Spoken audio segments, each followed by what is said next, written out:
over to Graham. Cheers, Chris, and welcome everybody.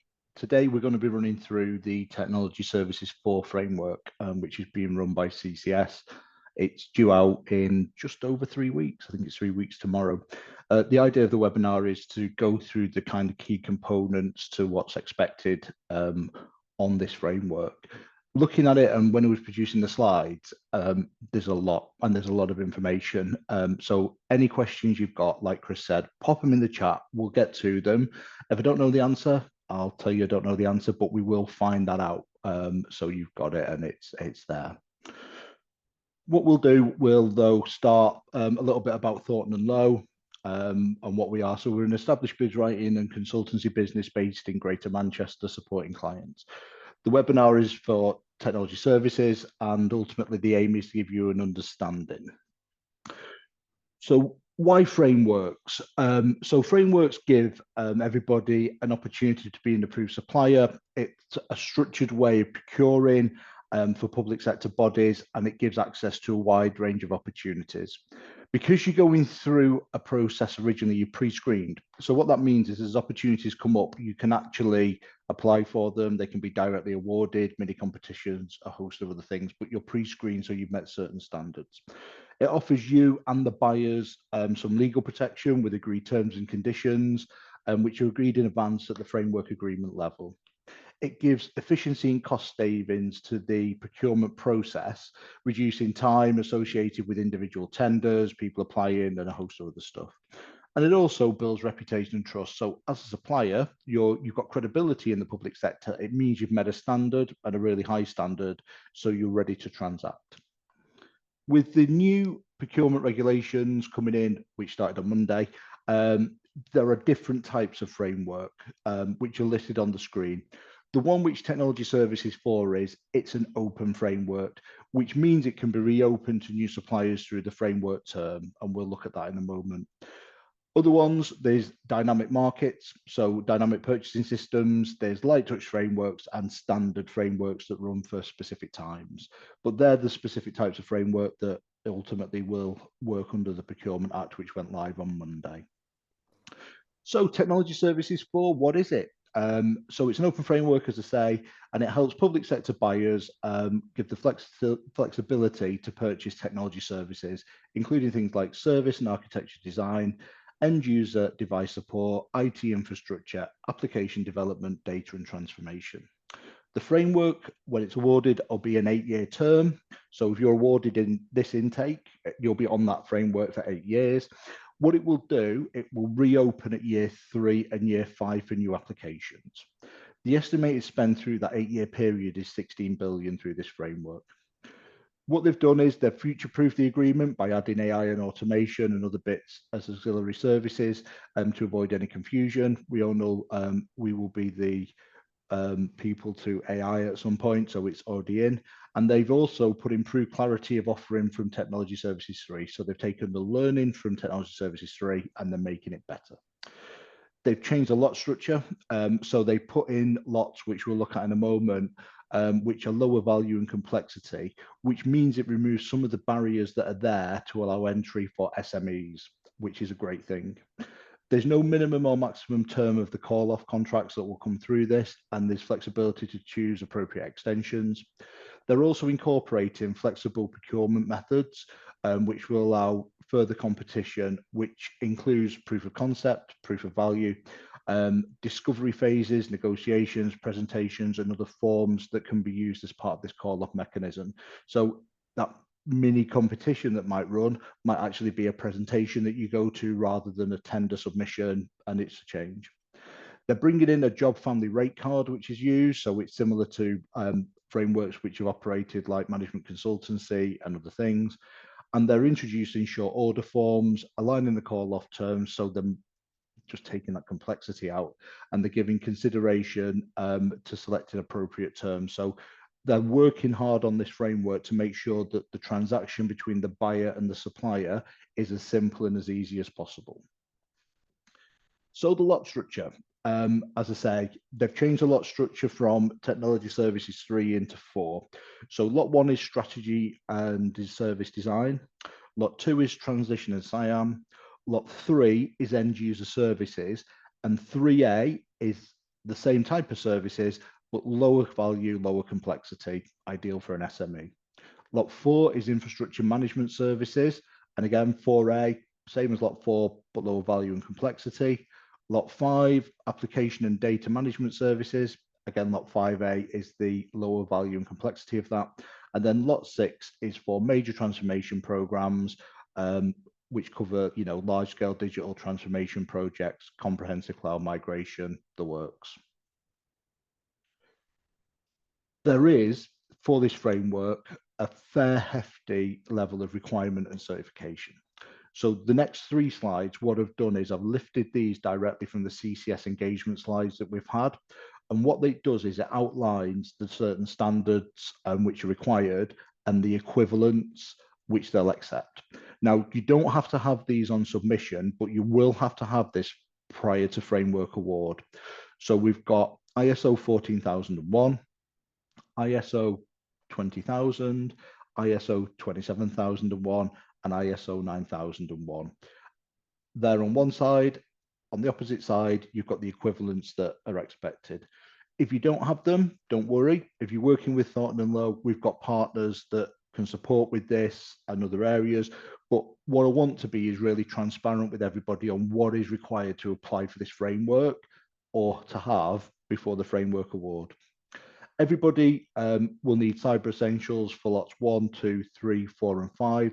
And then if you're going for lot 6, you'll need Cyber Essentials Plus. Again, they'll all be needed for framework award. On the next slide, we've got some more certifications, which is TOGAF 10 and ISO 13066, BSENIEC 62368. Who comes up with these names? Honestly, there's some classics here, isn't there? And the list goes down. But in essence, these are all on framework award as well. And again, the alternatives or equivalent examples are there. Now, if you don't have these, but you have what you think is an equivalent, when the framework is out, we can ask a clarification question to see if that equivalent is accepted. And that's what we would do, and we would load that question for you to see if it's there, because there is a cost associated to all these standards potentially, or there is a cost associated to certifications. So if you've got something which you think is viable, considerable, then what we could do is we could raise a clarification question and get that put over. Moving on to the technical question, the technical element of what it is. So these are the technical certificates. So on lot 1, so a technical ability certificate ultimately is replacing the certificate of past performance. And on the screen, it lists every lot. It lists the service lines minimum that you need to provide. Each technical ability certificate that you provide needs, there's a minimum of how many you can provide or maximum you can provide, and the number of years that's worked there. Now, these technical ability certificates ultimately are new. They started on management consultancy, and each one of these has to be relevant, and it has to be a minimum contract value of what's listed against the lot. So an example, if you want to go for lot 3A, you can submit 3 ability certificates, but each of them has to be £50,000 or more, and you have to demonstrate across those a minimum of 6 service lines. So they will work through those, and ultimately what we can do, we can support you in how to get these and what to do. But again, if you're a small business and you want to go for lot 4 and you don't have a number of contracts that are 3 million or above, then you would go for lot 4A. So it gives people access to the market that can be able to do. In terms of service lines, on the screen are the service lines for lots 1, 2, 3, and 4. I'll leave that up there. And as I say, for each of them, you'll have to demonstrate the minimum of 2, 3, 4, 5, 6 service lines, depending on the lot which you're applying for. I'll just leave that on there for people to see.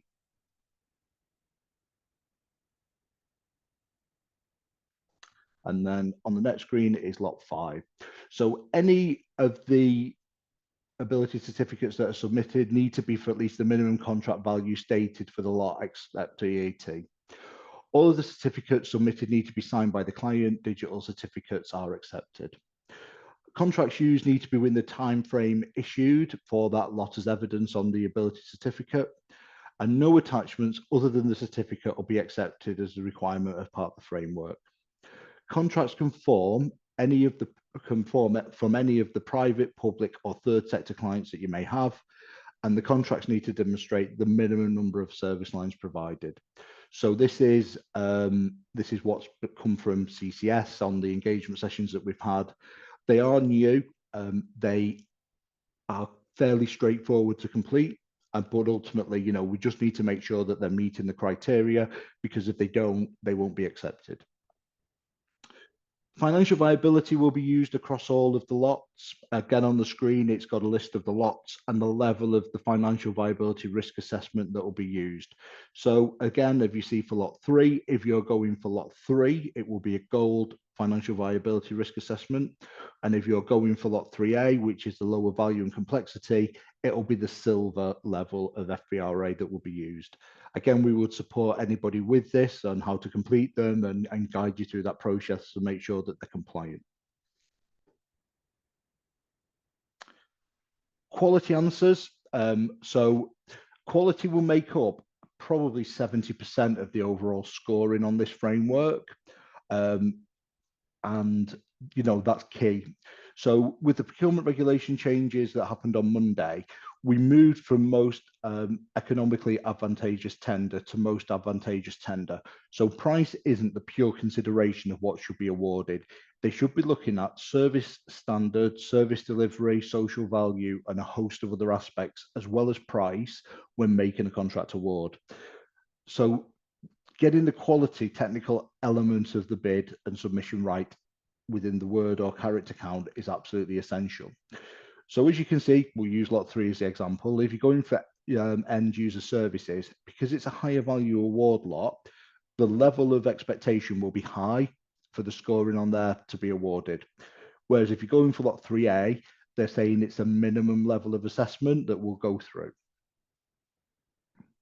Other aspects you consider on the bid. So you'll need to provide public liability, professional liability, employer's liability, and product liability insurance through this. Again, the levels will be specified against the lots, and you'll need to have that in place by contract award. Cyber Essentials Basic we've discussed. A carbon reduction plan in line with PPN 0621. Again, that's something we can support with. Looking at your past 3 years of accounts, they'll need to be uploaded. You'll need to have a social value policy and action plan. And as I say, those technical questions make up 70% of the overall score of the framework. And that's, for me, the kind of key part that needs to be in there. So that's a quick canter through the key highlights, and we'll move on to questions answered. I can see Joe's dropped off off the call. She's put it in the chat about 10 ISOs and accreditations for SMEs not being feasible. It isn't, and it's as she's dropped off. You'll get a copy of the recording, Joe, if you want to watch it. But that's where the equivalents come into play. Lots of businesses will have the equivalents, and that's what we need to be asking: are these equivalents accepted? So hopefully it is relevant for all SMEs, because actually they are achievable through the alternatives that are there. But Chris, I'll come back to you to see if there's any other questions.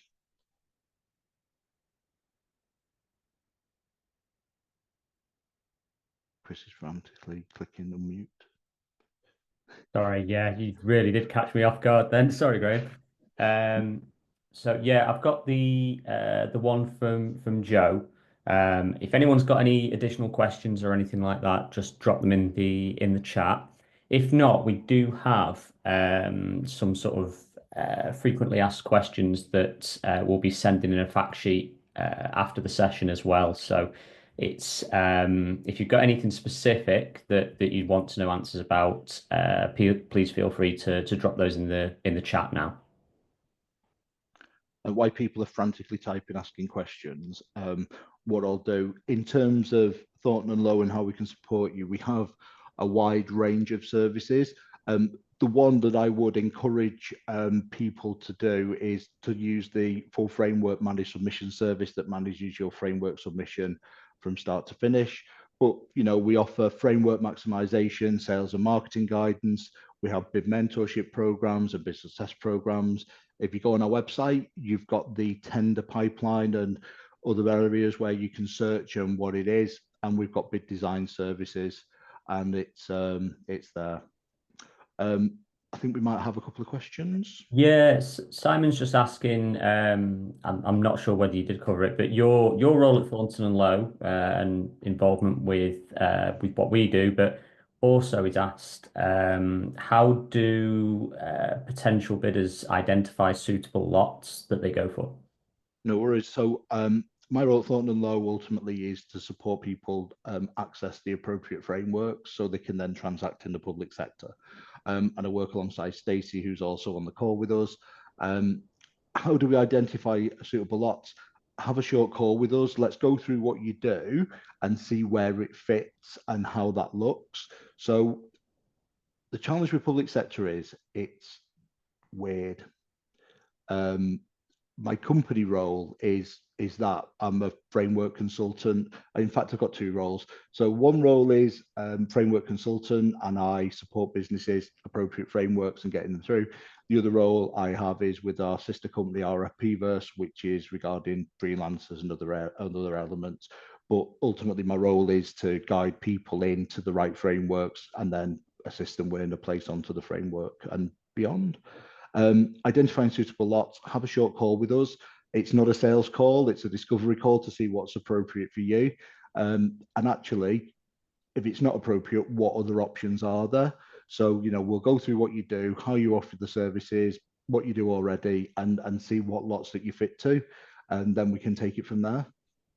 Is that okay, Simon?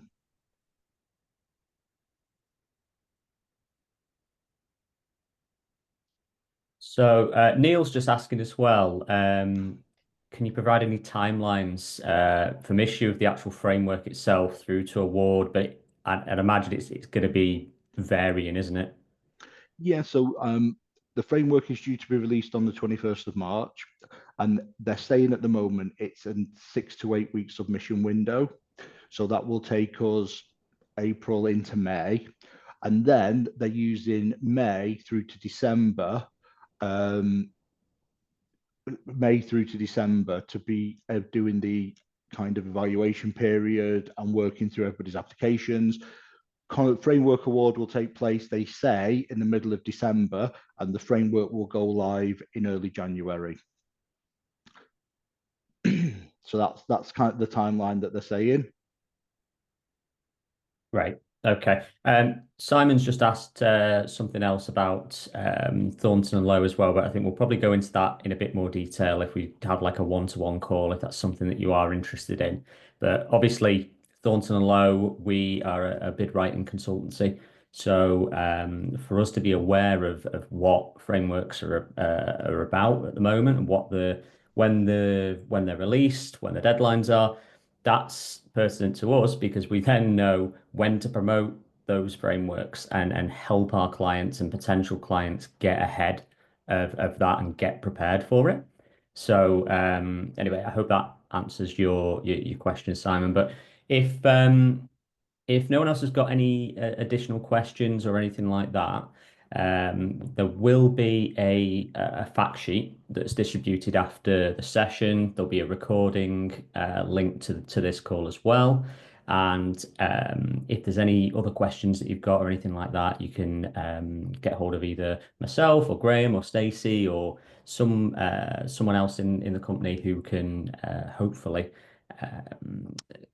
get through to sort of giving you the right answers. So yeah, all good from my side. Cheers, Chris. Thanks everybody for joining. Brilliant. Thank you, guys. Thanks. Thanks all.